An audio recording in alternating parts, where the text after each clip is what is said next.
Hello friends, mega special Hazaribagh में आपका स्वागत है। हम लोग पढ़ रहे हैं नंबर सिस्टम।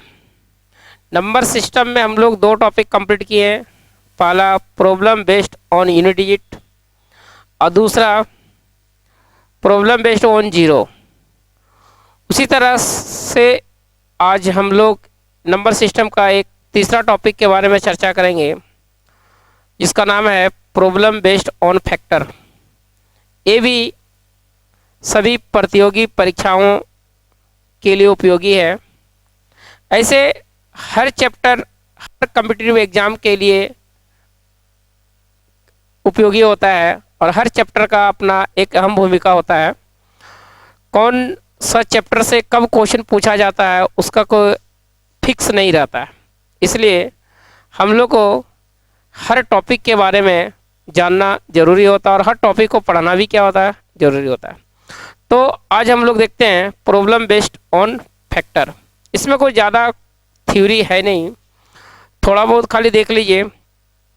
यदि हम लोग बात करें, एक होता है आपका मल्टीपल और एक होता है फैक्टर। मल्टीपल मतलब हो गया आपका गुणज। और एक होता आपका गुणज के बारे में यदि हम लोग बात करें, और एक होता आपका फैक्टर, इसको बोला जाता है गुणनखंड।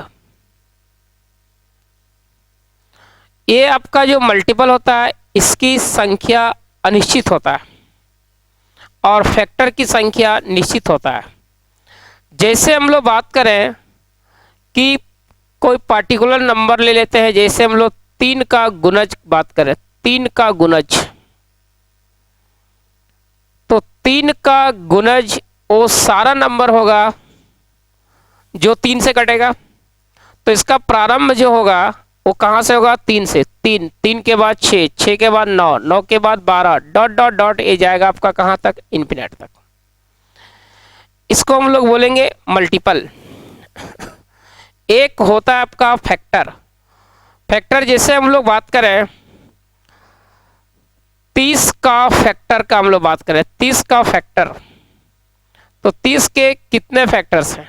30 के फैक्टर्स वो सारे नंबर होंगे जो नंबर से 30 कटेगा।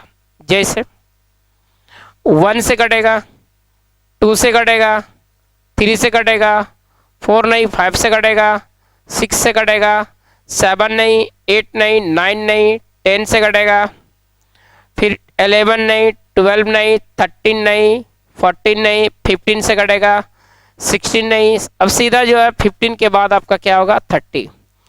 तो यहाँ पे हम क्या देख पा रहे हैं कि ये 30 का फैक्टर्स कितने फैक्टर्स हो गए हैं, 1 2 3 4 5 6 7 8 फैक्टर्स हैं। इस तरह से यदि हम बात करें कि 3 का कितने मल्टीपल्स हैं, तो 3 का मल्टीपल्स को हम लोग काउंट नहीं कर सकते हैं क्योंकि इसकी संख्या क्या है, अनिश्चित है।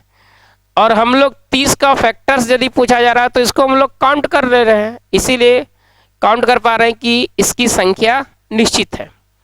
तो आज हम लोग जो है इसी के बारे में जो है डिस्कस करेंगे।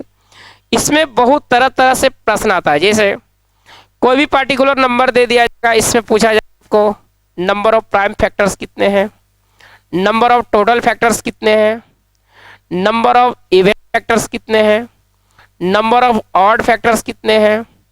आपसे सम ऑफ ऑल फैक्टर्स पूछेगा, सम ऑफ इवन फैक्टर पूछ सकता है, सम ऑफ ऑड फैक्टर पूछता है, average of even factors, average of odd factors. ठीक है, यानी कि बहुत से क्या होता है, इसमें प्रश्न पूछे जाते हैं।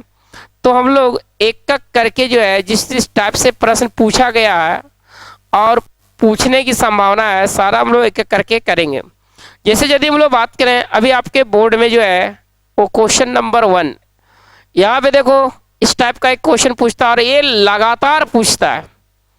ये प्रश्न जो है आपके प्रतियोगी परीक्षाओं में लगातार पूछे जाते हैं। जैसे दिया हुआ आपका 6 की पावर दिया हुआ 333 इंटू 7 टू दी पावर दिया हुआ 222 इंटू 8 टू दी पावर दिया हुआ 111।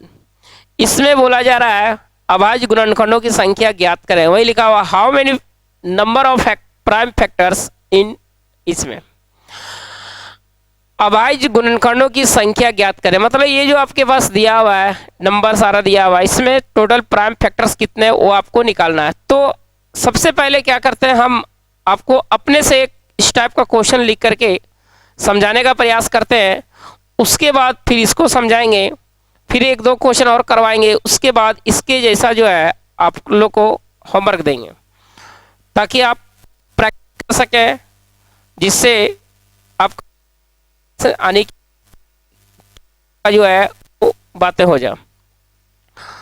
तो हम लोग यहाँ पे यदि बात करते हैं,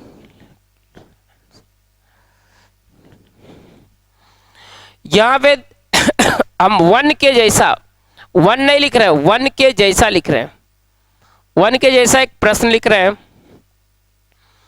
यहाँ पे लिख रहे हैं हम 6 to the power 25 into 4 to the power 3 9 into 3 to the power 5 0 into 13 to the power 2 0 into 20 to the power 5 ले लेते हैं, 100 लिख देते हैं। में अभाज्य गुणनखंडों की संख्या कितनी है, में अभाज्य गुणनखंडों की संख्या कितनी है।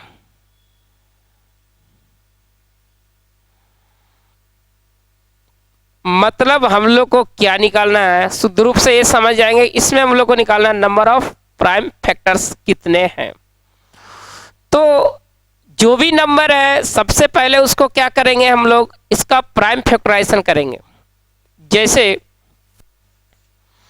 आपके पास 6 है तो 6 प्राइम नंबर नहीं है, 6 का हम लोग प्राइम फैक्टराइजेशन करेंगे, 2 इंटू 3 लिखेंगे टू दी पावर 25 इंटू 4 भी प्राइम नंबर है, 2 इंटू 4 प्राइम नंबर नहीं है, 2 into 2 to the power 39 into 3 खुद का प्राइम नंबर है, कुछ नहीं करना है, 13 खुद का प्राइम नंबर है, कुछ नहीं करना है, 20 प्राइम नंबर नहीं है, 20 का प्राइम फैक्टराइजेशन करेंगे, 2 इंटू 2 इंटू 5 आएगा टू दी पावर 100।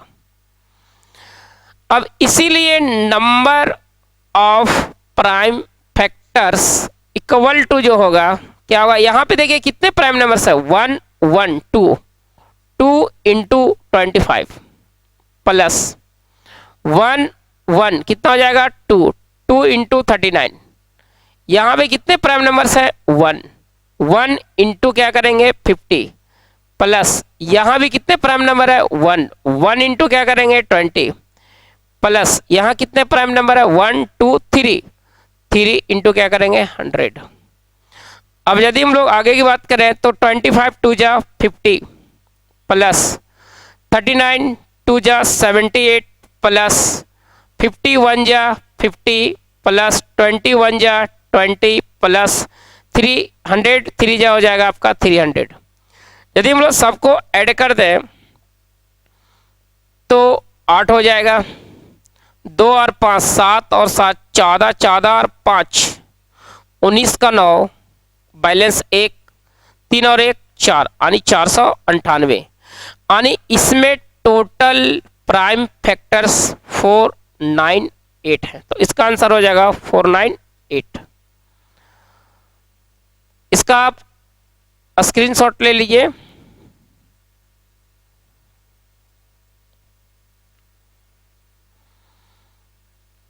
चलिए अब एक क्वेश्चन हम और अपने से लिख के बनाते हैं, उसके बाद हम लोग देखेंगे क्वेश्चन नंबर 1। इसके बाद आपको इस तरह का और सारा क्वेश्चन जो है वो प्रैक्टिस करने के लिए देंगे ताकि जो है आपका क्लैरिटी जो है और बढ़ जाए। एक क्वेश्चन आपके सामने और हम लिख रहे हैं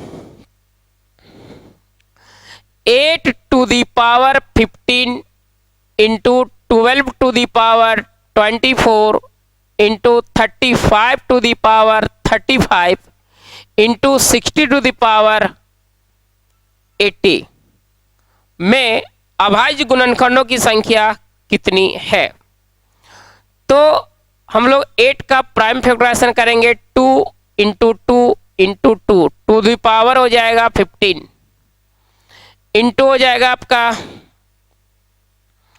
यहां पे हो जाएगा 2 into two into three to the power हो जाएगा 24 इंटू यहां पे बात करें हो जाएगा 7 इंटू 5 यानी 5 into 7 to the power 35 into 60 का प्राइम फैक्टराइजेशन करेंगे 2 इंटू टू 4 4 3 जा 12 5 जा 60 टू दी पावर 80 दिया हुआ है।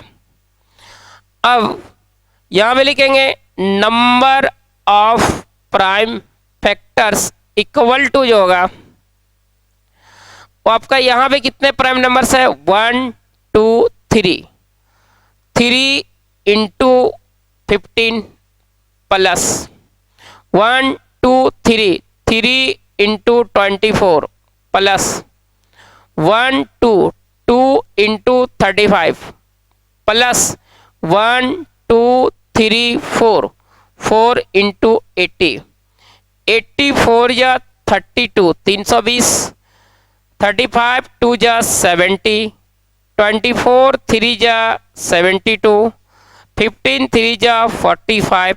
अब सबको ऐड कर देंगे ये हो जाएगा आपका 2 और 5 7 2 और 7 9 9 और 7 16 16 और 4 20 का 0 बैलेंस 2 2 और 3 5 यानी 507।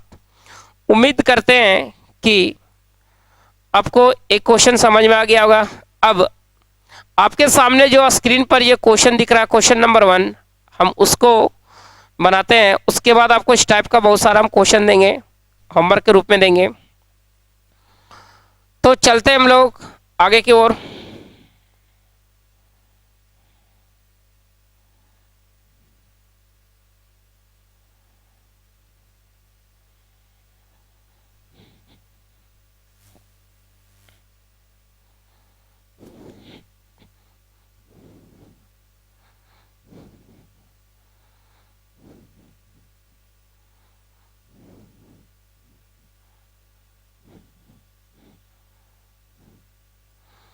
अब हम देखते हैं क्वेश्चन नंबर 1 देखते हैं 1 के जैसा नहीं 1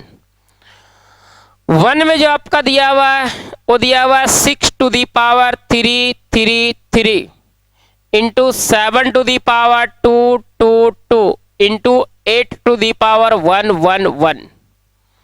यहाँ पे इसका हम प्राइम फैक्टराइजेशन करेंगे तो यहाँ पे जो आपका होगा 2 into 3 to the power 3 3 3 into 7 खुद का प्राइम नंबर है कुछ नहीं करना इंटू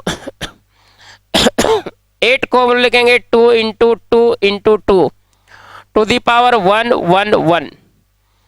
अब यहाँ पे हो जाएगा आपका number of factors equal to हो जाएगा number of prime factors equal to हो जाएगा। यहाँ पे कितने प्राइम फैक्टर है 1 1 2 2 इंटू 3 3 3 प्लस यहाँ पे कितने प्राइम फैक्टर्स हैं 1 1 इंटू 2 2 2 प्लस यहाँ पे कितने प्राइम फैक्टर्स हैं 1 2 3 3 इंटू 1 1 1 1 1 1 3 जा हो जाएगा 3 3 3 प्लस 2 2 2 1 जा हो जाएगा 2 2 2 प्लस 3 3 3 2 जा हो जाएगा 6 6 6। अब यदि हम लोग सबको ऐड कर दें 6 और 2 8 और 3 11 का एक बैलेंस 1 3 और 1 4 4 और 2 6 6 6 12 का 2 बैलेंस 1 7 और 2 9 और 3 12 यानी इसका आंसर आएगा 1221 यानी ऑप्शन सी।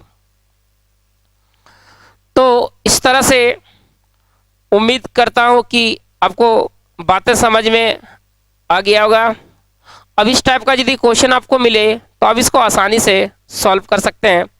अब हम लोग इस टाइप का जितने भी क्वेश्चन होंगे वो सारा छोड़ते हैं और दूसरे टाइप का क्वेश्चन हम लोग क्या करते हैं पढ़ते हैं। तो देखिए क्वेश्चन नंबर जैसे यदि हम लोग बात करें क्वेश्चन नंबर आपके पास जो है वो 2 देखिए आपका वही है, उसके बाद 3 उसी जैसा है,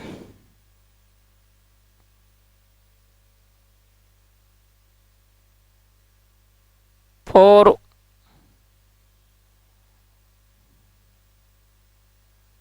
5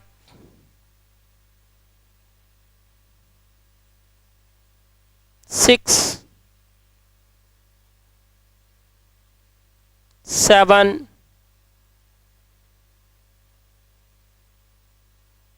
8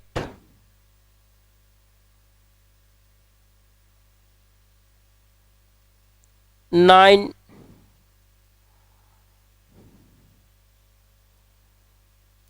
10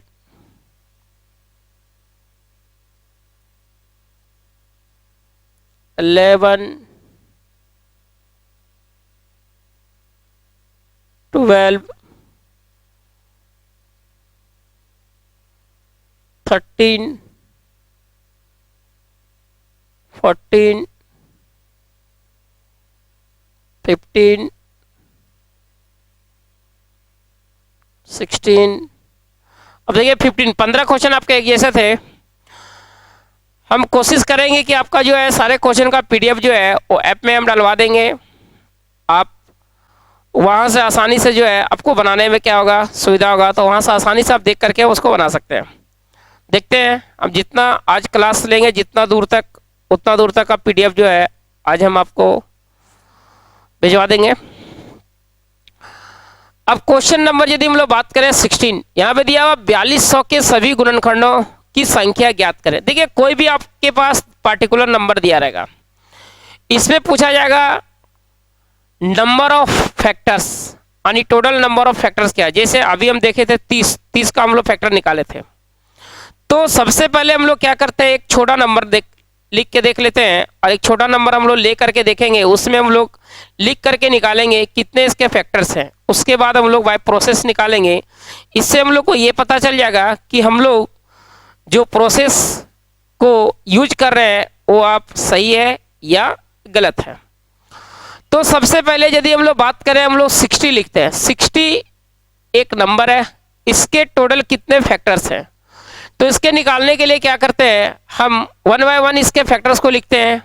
60 किस किस नंबर से घटेगा, 1 से, 2 से, 3 से, 4 से, 5 से, 6 से, 7 नहीं, 8 नहीं, 9 नहीं, 10 से घटेगा। 10 के बाद 12, 12 के बाद 13 नहीं, 14 नहीं, 15, 15 के बाद सीधा हो जाएगा 20, 20 के बाद हो जाएगा आपका 30, 30 के बाद हो जाएगा आपका 60।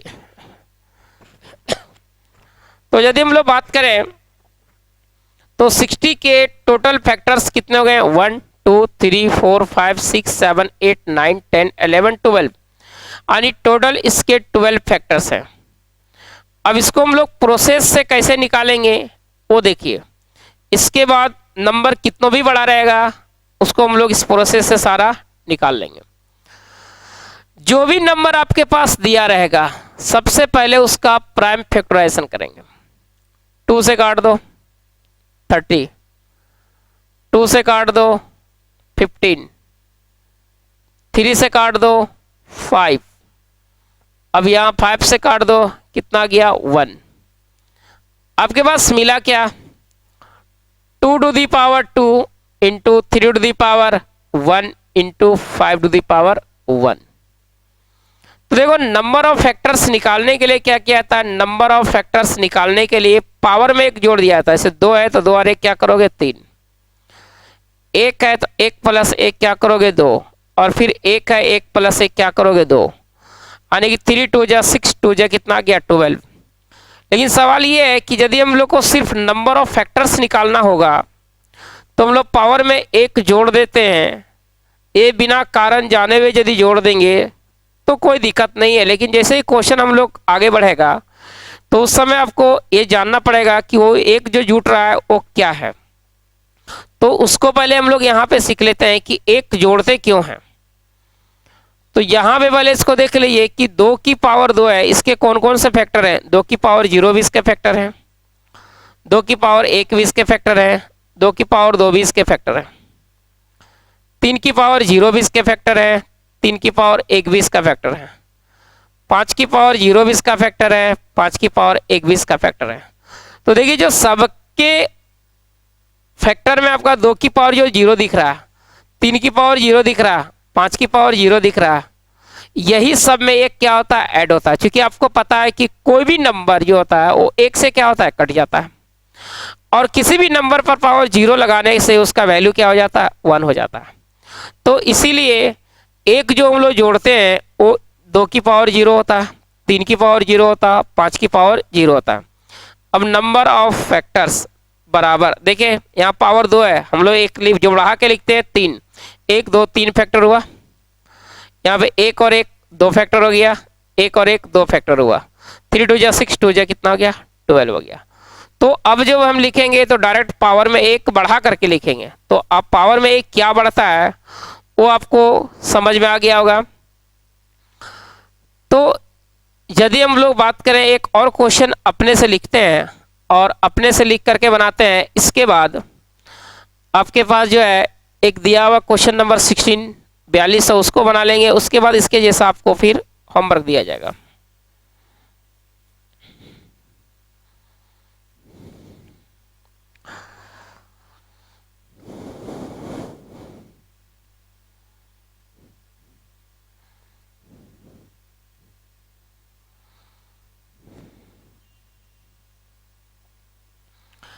एक क्वेश्चन हम लिख लेते हैं,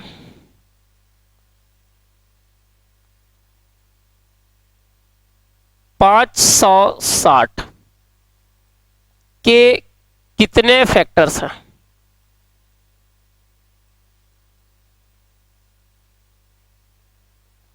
अरे 560, तो सबसे पहले 560 का हम लोग प्राइम फैक्टराइजेशन करेंगे। 2 से कट जाएगा 280, 2 से काटो 140, 2 से काटो 70, 2 से काटो 35, 5 से काटो 7, आपको क्या मिला 2 to the power 3 into 2 to the power 4 sorry 2 to the power 4 into 5 to the power 1 into 7 to the power 1।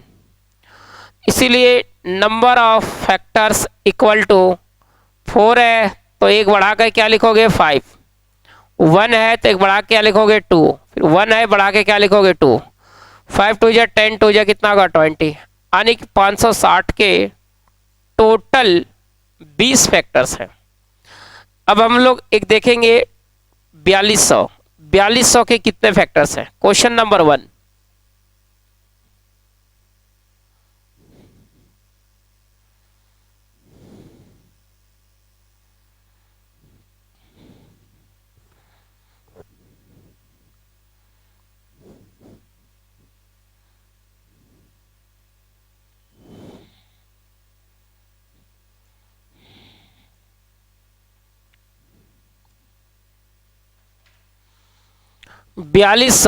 तो सबसे पहले क्या करेंगे 4200 का हम लोग प्राइम फैक्टराइजेशन करेंगे। 2 से काटेंगे 2100, 2 से काटेंगे 1050, 2 से काटेंगे 525, 5 से काटो 125 नहीं 105, फिर 5 से काटो 21, फिर 3 से काटो 7।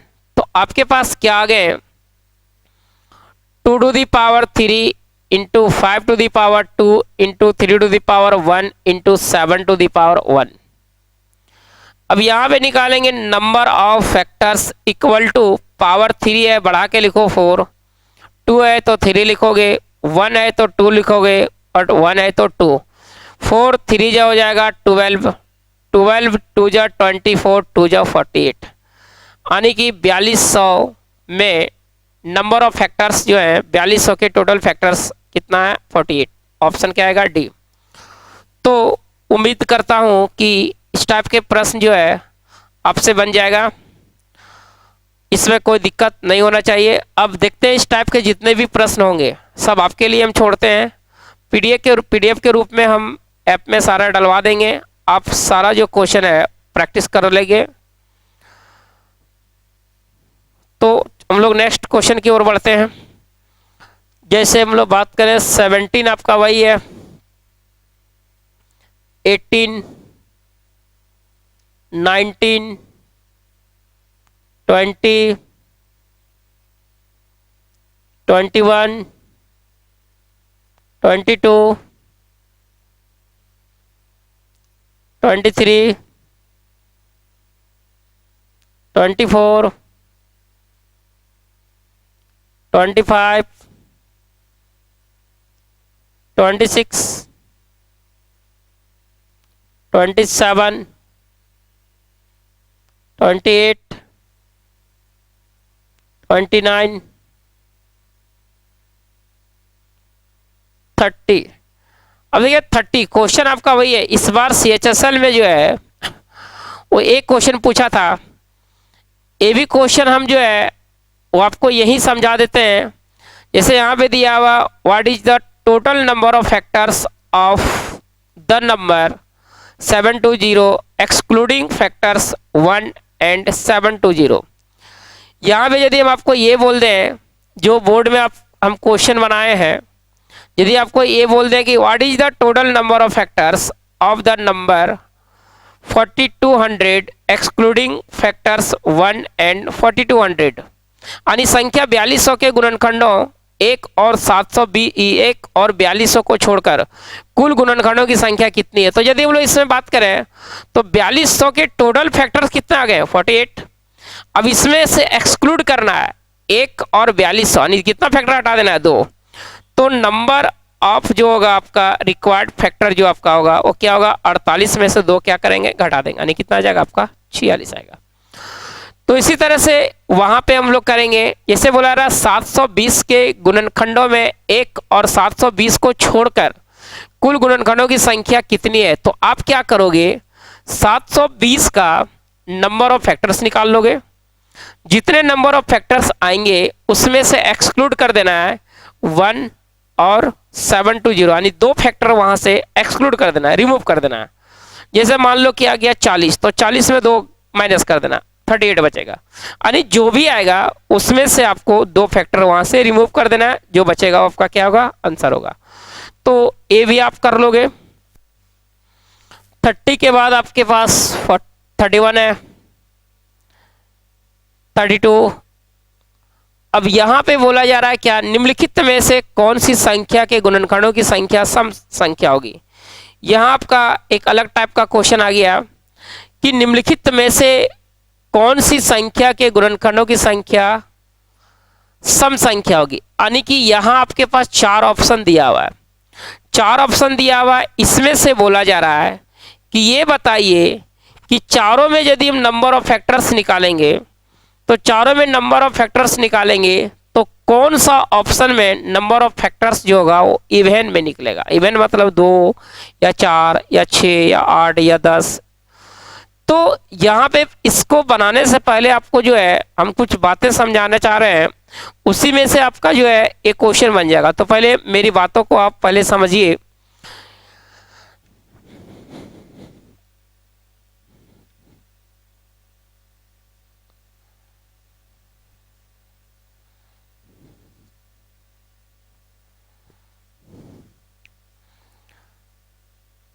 चार 9 4 9 16 25 36। ऐसे कर लेते हैं। 2 का स्क्वायर लिख देते हैं 4, 3 का स्क्वायर लिख देते हैं 9, 4 का स्क्वायर हो गया आपका 16, 5 का स्क्वायर हो जाएगा आपका 25, 6 का स्क्वायर हो जाएगा 36, 7 का स्क्वायर हो जाएगा 49, 8 का स्क्वायर हो जाएगा 64। बस इतने ही से आपकी बात आपको समझ में आ जाएगा। इधर जो हम लिखे हैं वो सारा का सारा क्या परफेक्ट स्क्वायर नंबर होगा। नंबर को यहां पे आप क्या करो, 2 कैटेगरी में बांट लो। नंबर को 2 कैटेगरी में बांट दो। एक आप बांट दो परफेक्ट स्क्वायर नंबर और एक बांट दो आप नॉन परफेक्ट स्क्वायर नंबर। तो यदि हम लोग परफेक्ट स्क्वायर नंबर जो इतना सारा लिखे हैं वो परफेक्ट स्क्वायर नंबर लिखे हैं, अब इसमें यदि हम नंबर ऑफ फैक्टर्स यदि निकालते हैं तो 4 का कौन कौन फैक्टर होगा, 1 2 4। 9 का फैक्टर लिखो 1 3 9। 16 का फैक्टर लिखो 1 से कटेगा, 2 से कटेगा, 4 से कटेगा, 8 से कटेगा, 16 से कटेगा। 25 का नंबर ऑफ फैक्टर्स निकालो, 1 से कटेगा, 5 से कटेगा, 25 से कटेगा। 36 का निकालो, 1 से कटेगा, 2 से कटेगा, 3 से कटेगा, 4 से कटेगा, 6 से कटेगा, 9 से कटेगा, 12 से कटेगा, 18 से कटेगा, 36 से कटेगा। 49 का निकालो, 1 से कटेगा, 7 से कटेगा, 49 से कटेगा। 64 1 से, 2 से कटेगा, 4 से कटेगा, 8 से कटेगा, 16 से कटेगा, 32 से कटेगा और 64 से कटेगा। यदि हम लोग बात करें ये परफेक्ट स्क्वायर नंबर में नंबर ऑफ फैक्टर्स कितने हो गए, यहां पे 3, यहां भी कितना है 3, यहां पे क्या 1 2 3 4 5, यहां पे 1 2 3, यहां पे 1 2 3 4 5 6 7 8 9, यहां पे 1 2 3, यहां पे 1 2 3 4 5 6 7। हम लोग यहां पे क्या देख रहे हैं कि जितने भी परफेक्ट स्क्वायर नंबर है उसमें नंबर ऑफ फैक्टर्स जो है वो सारा ऑड में आ रहा है, देख लो। अब हम लोग क्या करते हैं, कुछ नंबर जो है वो नॉन परफेक्ट स्क्वायर लेते हैं और उसमें चेक करते हैं कि नंबर ऑफ फैक्टर्स किस में आता है। तो कुछ नंबर ले लो, हम लोग लेते हैं नॉन परफेक्ट स्क्वायर नंबर। जैसे हम लोग बात करें 8 का, 8 आपका नॉन परफेक्ट स्क्वायर नंबर है। 8 का फैक्टर 1 से कटेगा, 2 से कटेगा, 4 से कटेगा, 8 से कटेगा। 12 एक नॉन परफेक्ट स्क्वायर नंबर है, 1 से कटेगा, 2 से कटेगा, 3 से कटेगा, 4 से कटेगा, 6 से कटेगा, 12 से कटेगा। 15 एक नॉन परफेक्ट स्क्वायर नंबर है, 1 से कटेगा, 3 से कटेगा, 5 से कटेगा, 15 से कटेगा। 20 एक नॉन परफेक्ट स्क्वायर नंबर है, 1 से कटेगा, 2 से कटेगा, 4 से कटेगा, 5 से कटेगा, 10 से कटेगा, 20 से कटेगा। इतने ही में देख लेते हैं हम लोग कि नॉन परफेक्ट स्क्वायर नंबर में नंबर ऑफ फैक्टर्स क्या है, 1 2 3 4। ये 4 दिख रहा है इवन, 1 2 3 4 5 6 6 दिख रहा है, 1 2 3 4 4 दिखा और हो जाएगा आपका 1 2 3 4 5 6 6 दिखा। तो हम लोग यहाँ ये पूरे निचोड़ में हम लोग इस निष्कर्ष पे पहुंचे कि परफेक्ट स्क्वायर नंबर दो तरह का, यदि हम लोग दो कैटेगरी में बांट दें, एक परफेक्ट स्क्वायर नंबर और एक नॉन परफेक्ट स्क्वायर नंबर, तो हम देखें क्या कि जितने भी परफेक्ट स्क्वायर नंबर होते हैं उसमें नंबर ऑफ फैक्टर्स जो ऑड होते हैं वो ऑड में होते हैं, और जितने भी परफेक्ट स्क्वायर नंबर होते हैं, perfect square number non perfect square number होते हैं, उसमें नंबर ऑफ फैक्टर्स जो होते हैं वो इवन में। तो यही दो बात आपको याद रखना है कि परफेक्ट स्क्वायर नंबर में नंबर ऑफ फैक्टर्स जो होते हैं वो ऑड में होते हैं, और नॉन परफेक्ट स्क्वायर नंबर में नंबर ऑफ फैक्टर्स जो होते हैं वो इवन में होते हैं। तो यहाँ पे आप ये बात आपको जो है वो याद रखना पड़ेगा, ठीक है। यहाँ पे देखिए जैसे हम थोड़ा सा लिख देते हैं कि परफेक्ट स्क्वायर नंबर, ठीक है, में number of factors equal to आपका आएगा वो ऑड आएगा, और नॉन परफेक्ट स्क्वायर नंबर में नंबर ऑफ फैक्टर जो होगा वो आपका बराबर हो जाएगा, इवन होगा। ये दो बात आपको याद रखना है। अब ये जो 32 नंबर क्वेश्चन है इसको जो है वो बनाने का जरूरत नहीं है, आप ऑप्शन से ही कर लेंगे। आपसे ये पूछा जा रहा है कि निम्नलिखित में से कौन सी संख्या के गुणनखंडों की संख्या सम संख्या होगी। तो सम संख्या हम लोग किस में देख रहे हैं, सम संख्या में यानी कि जो इवन नंबर में जो आ रहा है आपका नंबर ऑफ फैक्टर्स जो इवन आ रहा है वो कौन सा नंबर में आ रहा है, नॉन परफेक्ट स्क्वायर नंबर में। तो यदि आपसे इवन में पूछेगा तो हम लोग नॉन परफेक्ट स्क्वायर नंबर ढूंढेंगे, और ऑड में पूछेगा तो परफेक्ट स्क्वायर नंबर ढूंढेंगे। यहाँ पे इवन में पूछा जा रहा है तो ये 169 पे 00 है यानी 130 का स्क्वायर है। इसमें नंबर ऑफ जो फैक्टर्स होंगे वो ऑड में होंगे, क्यों, चूंकि यहाँ पे हम पूरा जो है वो करके देख लिए हैं कि जितने भी परफेक्ट स्क्वायर नंबर हैं उसमें नंबर ऑफ फैक्टर्स क्या होते हैं, ऑड में। तो ये इसमें नंबर ऑफ फैक्टर ऑड में आएंगे, क्यों, चूंकि ये परफेक्ट स्क्वायर नंबर है, इसलिए आंसर ये नहीं होगा। इसका यदि हम लोग बात करें सी, अभी बी को थोड़ा देर के लिए छोड़ दीजिए। सी बात करें 289 पे 00 यानी 170 का स्क्वायर है, तो ये परफेक्ट स्क्वायर नंबर है, इसमें नंबर ऑफ फैक्टर्स जो होंगे वो ऑड में होंगे, ये भी नहीं होगा। 625 पे 00 यानी ये 250 का स्क्वायर है, तो ये भी परफेक्ट स्क्वायर नंबर है, इसमें नंबर ऑफ फैक्टर्स क्या आएंगे, ऑड में। आपके पास एक ही बी ऑप्शन जो बच गया, ये नॉन परफेक्ट स्क्वायर नंबर है 36,000, किसी का स्क्वायर नहीं होता है, तो इसमें नंबर ऑफ जो फैक्टर्स होंगे वो किस में होंगे, इवन में।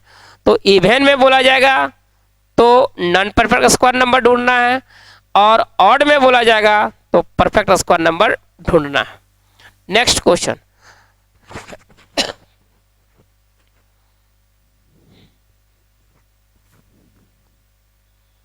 थर्टी 34 आपका वही है, इसमें भी देख लेते हैं। इसमें वही है, निम्नलिखित में कौन सी संख्या के गुणनखंडों की संख्या सम संख्या होगी। ए आपका परफेक्ट स्क्वायर नंबर है, नहीं होगा। ए भी परफेक्ट स्क्वायर नंबर है, नहीं होगा। ए भी परफेक्ट स्क्वायर नंबर है, नहीं होगा। आंसर क्या होगा, बी होगा, 9000। अब लो नेक्स्ट आते हैं 35, सेम क्वेश्चन आपका है। 36 भी आपका सेम है, 37 भी आपका, ये भी सवाल आ गया।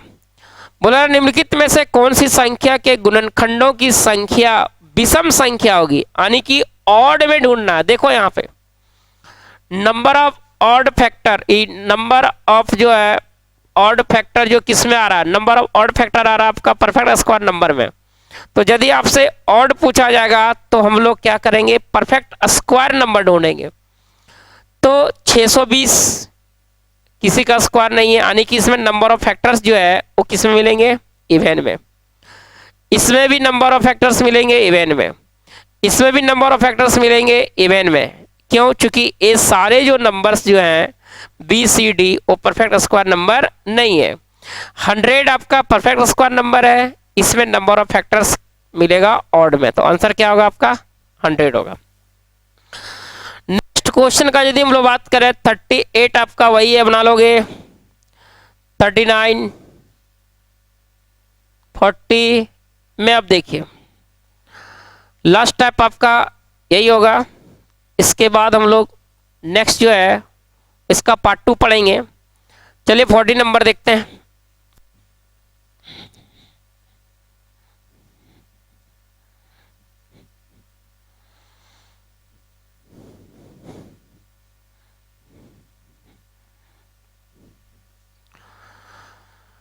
क्वेश्चन नंबर 40 में दिया हुआ आपका दो सबसे छोटी प्राकृतिक संख्याओं का योग क्या है जिनमें से प्रत्येक में ठीक 7 गुणनखंड हो। सबसे पहले ये बताइए कि 7 गुणनखंड, 2 गुणनखंड होने के लिए पावर कितना होना चाहिए, 1। तब ने हम लोग 1 + 1 यानी 2 लिखते हैं। 4 गुणनखंड होने के लिए किसी भी नंबर पर पावर कितना होना चाहिए, 3। तब पावर में 3 + 1 यानी कितना, 1 जोड़ते हैं 4 आ गया। यानी कि जितना फैक्टर होना चाहिए, जितना फैक्टर आपको चाहिए उससे कम, 1 कम क्या होना चाहिए, पावर। तो यहां पे बोला रहा 2 सबसे छोटी प्राकृतिक संख्या। सबसे पहले प्राकृतिक संख्या, नेचुरल नंबर होता क्या, all counting numbers are natural numbers, यानी जितने भी गिनने वाली जो संख्या होते हैं, यानी जितने भी काउंटिंग नंबर होता है वो सारे क्या होते हैं, नेचुरल नंबर्स होते हैं। जैसे काउंटिंग कहां से हम लोग करते हैं, 1 से। तो 1 2 3 4 यदि हम लोग बात करें 1 2 3 4 5 डॉट डॉट डॉट, ये सारा जो क्या है आपका नेचुरल नंबर्स है। तो बोला रहा दो सबसे छोटी प्राकृतिक संख्या, तो सबसे पहले हम लोग को दो सबसे छोटी प्राकृतिक संख्या 1 और 2 दिख रहा है। 1 और 2 प्राकृतिक संख्याओं का योग क्या है, ये दोनों का सम निकालना है जिनमें प्रत्येक में ठीक 7 गुणनखंड हो, और इसका भी 7 फैक्टर हो, इसका भी 7 फैक्टर हो। तो इसका 7 फैक्टर होने के लिए पावर कितना लगाओगे 6, और इसका 7 फैक्टर होने के लिए पावर कितना लगाओगे 6। तब ने 6 और 1 कितना होगा 7, और 6 और 1 कितना होगा 7। लेकिन एक पर आप कितनों भी पावर लगा दो इसका वैल्यू कितना आता है 1, यानी इसका फैक्टर का 1 ही हो रहा है, हमको 7 फैक्टर चाहिए। तो 1 पे आप कितनों भी पावर लगा दो इसका कभी भी 7 फैक्टर नहीं आएगा। तो इस केस में हम लोग क्या करेंगे कि 1 को इग्नोर कर देंगे। अब हम लोग को जो है 1 को छोड़ करके 1 के बाद दो सबसे छोटी प्राकृतिक संख्या, एक 2 दिख रहा और क्या दिखा 3। तो इसका 7 फैक्टर होने के लिए पावर 6 लगाएंगे, इसका 7 फैक्टर होने के लिए पावर क्या लगाओगे 6 लगाओगे। अब 2 की पावर 6 का मतलब 2 6 बार है, 2 गुने 2 गुने 2 गुने 2 गुने 2 गुने 2 बराबर कितना आएगा 64। 3 की पावर 6 का मतलब 3 आपके पास 6 बार है, 3 गुने 3 9, 9 गुने 9 81 गुने 9 729। अब इसका सम निकालना, आप जोड़ दीजिए 9 4 13 का 3 बैलेंस 1, 8 और 1 9 7 793, यानी ऑप्शन क्या आएगा आपका डी आएगा। तो इस तरह से प्रॉब्लम बेस्ड ऑन फैक्टर का आज पहला क्लास है। नेक्स्ट वीडियो में हम लोग इसका पार्ट 2 देखेंगे। तब तक जितने भी क्वेश्चन आपको होमवर्क दिए जाएंगे सारा का सारा आप प्रैक्टिस कर लेंगे, ताकि आपको जो है वो क्वेश्चन बनाने में आसानी हो, समझने में आसानी हो। यदि क्वेश्चन आप प्रैक्टिस नहीं करते हैं तो यही क्वेश्चन जो है यदि पेपर में पूछा जाएगा तो एट ए टाइम आप नहीं बना सकते। इसलिए जितने क्वेश्चन आपको पीडीएफ के रूप में प्रोवाइड किया जाएगा वो सारा का सारा जो है आप प्रैक्टिस कर लेंगे। Thank you.